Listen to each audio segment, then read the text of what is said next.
However, the weight of it took her by surprise. At first, Bam thought it was only filled with pretty orange flowers, but as the sound of the crashing waves died down, she could now hear the sound of a soft wailing. Bam crouched in the wet sand, careful not to let her dress touch the water, and there, in among the marigolds, was the beautiful face of a baby. Her eyes were golden like the flowers that surrounded her, and without thinking, Bam lifted the child to her chest and cradled her until she hushed its cries. She tried hard to locate the child's parents, but eventually found that they had drowned when their boat went down at sea, and that she had no remaining family. Brilliant Aunt Maude took the child to the Indian adoption authorities, but when she tried to hand the baby over, the little creature clung onto Bam's shirt and started bawling. Bam knew in that moment that she wasn't able to leave the darling girl behind, and so officially adopted her, but without telling her great niece. When she arrived home with more than just luggage, Lydia was less than calm. "A baby!" Lydia cried as Brilliant Aunt Maude crashed through the stage door of the theatre, dragging her case with one arm and cradling a baby in the other.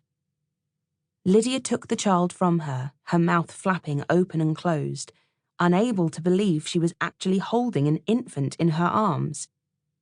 Lydia had always dreamt of having a child one day, but her hectic job had kept her awfully busy and led her down a different path.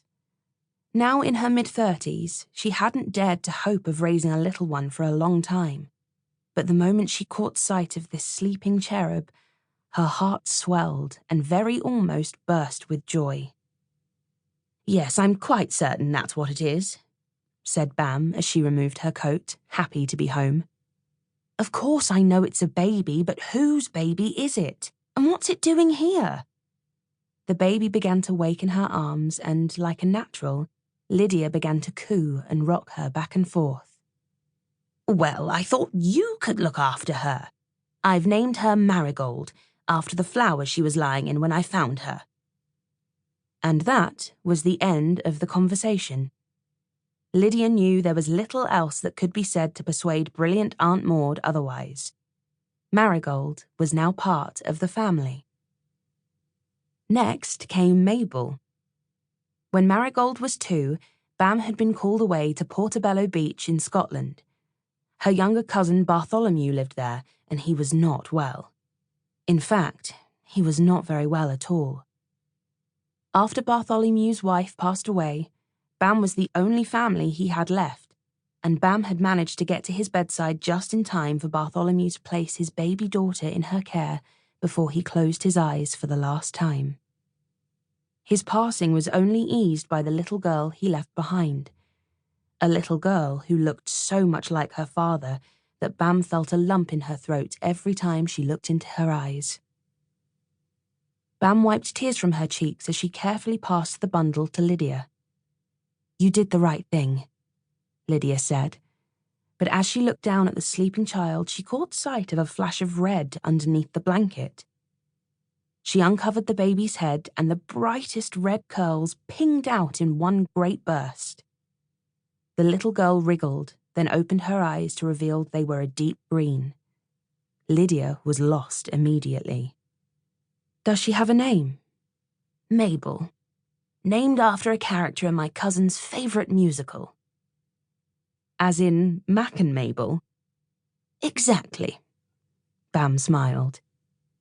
And that was the end of the conversation. Lydia knew there was little else to be said. Mabel was now part of the family.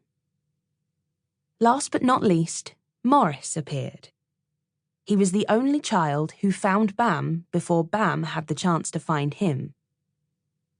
One cold November morning, when the sun had barely risen, Bam made her way from their home above the theatre, through the corridors, past dressing rooms, past the stage, through the foyer, and out in front of the building. She often liked to do this.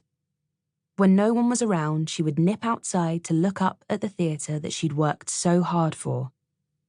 She would stand with her hands on her hips and revel in the pride that rose all the way up from her tummy to where it would shine out of her face in a smile.